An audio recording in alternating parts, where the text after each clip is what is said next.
फिर करम हो गया मैं मदीने चला, झूमता झूमता मैं मदीने चला, फिर करम हो गया मैं मदीने चला, झूमता झूमता मैं मदीने चला, मेरे गंदे कदम और उन। अस्सलामुअलैकुम रहमतुल्लाहि व बरकातुहू। मैं गाजी शान उम्मीद करता हूँ आप सब खैरियत से होंगे। अल्लाह ताला आप सबको अपने हिफ्ज़-ओ-मान में रखे और यकीनन आप सबके जो रोज़े हैं रमज़ान मुबारक के वो भी अच्छे गुज़र रहे होंगे।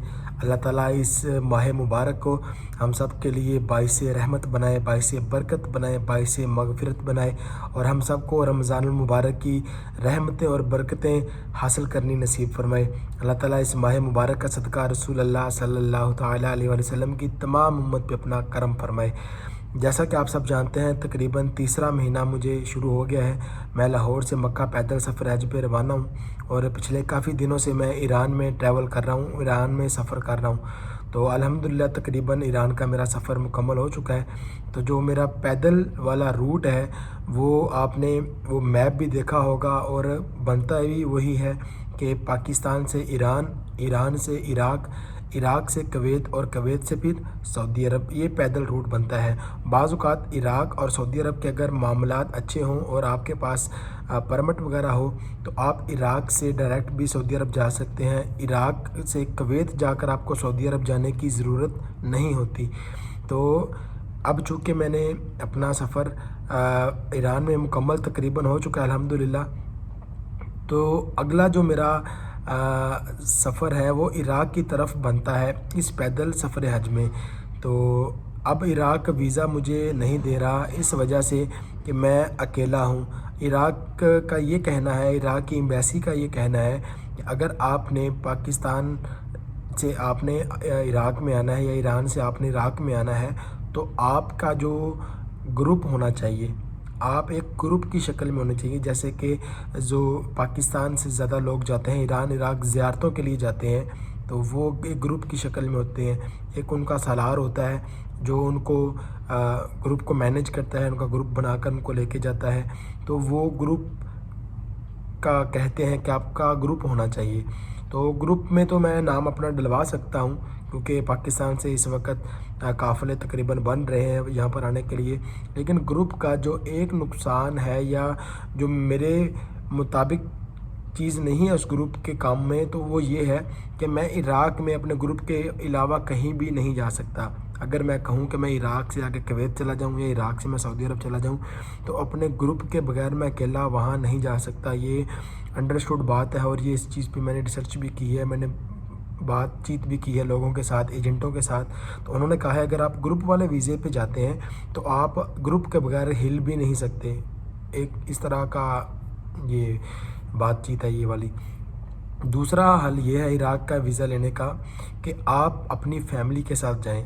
आपने अगर इराक़ का वीज़ा अप्लाई करना है तो आप अपने फैमिली मेम्बर्स के साथ अप्लाई करेंगे तो वो आपका वीज़ा अप्रूव हो जाएगा। अब चूँकि मैं फैमिली के साथ भी नहीं हूँ और ग्रुप की शक्ल में भी नहीं जा सकता, तो ये बात मैंने अब सबको बतानी ज़रूरी समझी क्योंकि मैं आप सबसे पहले दिन से ही अपनी सारी जो हाल अहवाल हैं वो मैं आपको शेयर करता हूँ आपके साथ और आप सबको अपना बहन भाई और जो भी आपके साथ मेरा रिश्ता है वो मैं उसको अच्छे तरीके से समझता हूँ। तो मैं किसी भी किस्म की आपसे कोई सीक्रेसी नहीं रखना चाहता, कोई आपसे बात छुपाना नहीं चाहता कि कल को आप कहें कि ये कैसे हो गया।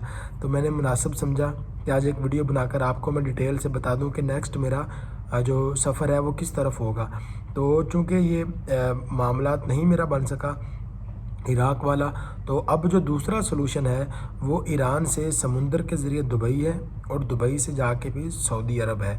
अब सऊदी अरब जाने से पहले आपको दुबई का वीज़ा लेना पड़ेगा और दुबई का वीज़ा आपको तब मिलेगा जब आपके चेहरे पे दाढ़ी नहीं होगी। ये मैंने कामरान भाई जो लाहौर से पहले मुझसे निकले हैं पैदल सफ़र हज पे, वो 4 लोग थे पाकिस्तान के।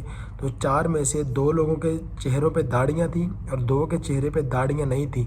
तो जिनके चेहरे पे दाढ़ियाँ नहीं थी उनके वीज़े एक्सेप्ट हो गए और दाढ़ी वाले दोनों फिर करम हो गया मैं मदीने चला, झूमता झूमता मैं मदीने चला, फिर करम हो गया मैं मदीने चला, झूमता झूमता मैं मदीने चला, मेरे गंदे कदम। दुबई का वीज़ा भी मुझे इसलिए नहीं मिल सकता क्योंकि अगर मैं अप्लाई भी करूँगा तो वो रिजेक्ट हो जाएगा। ये मुझे 2 से 3 बंदों ने कन्फर्म बात बताई है। तो अब जो आखिरी हल बचता है वो ये बचता है कि मैं अपना जो पैदल सफ़र है, जो खुश्की वाला रास्ता, उसी की तरफ फोकस करूं।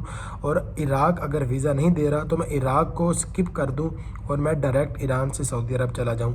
ये मेरा अगला रूट है और ये मैंने आपको इसलिए बताना मुनासिब समझा। मैं ना भी बताता दूसरे लोगों की तरह जहाँ से मर्ज़ी बैठता, जहाँ मर्ज़ी उतरता जाके, और लोग कमेंट कर कर के पागल हो जाते हैं कि ये कैसे हो गया, वहाँ कैसे पहुँच गए।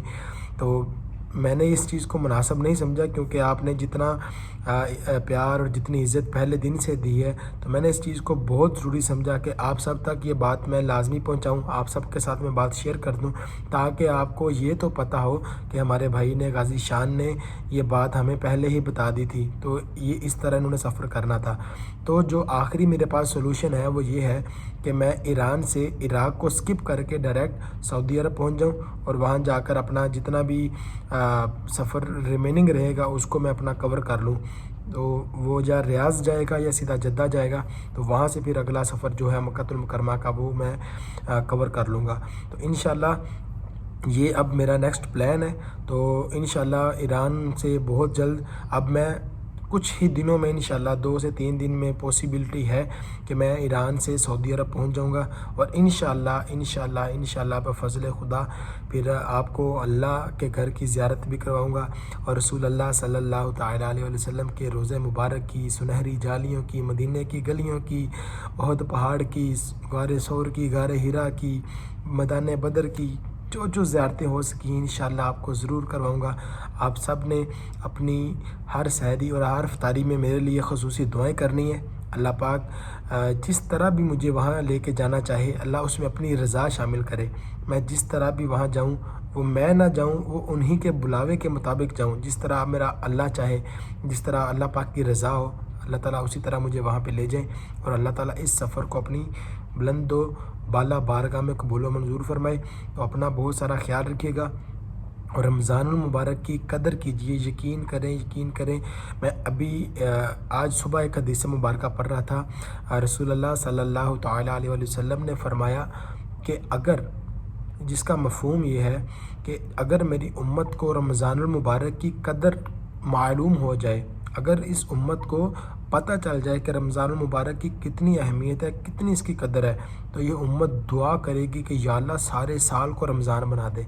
तो रमज़ान का महीना बहुत अफजल है, हर लिहाज से बहुत अफजल है, नेकियों के हवाले से।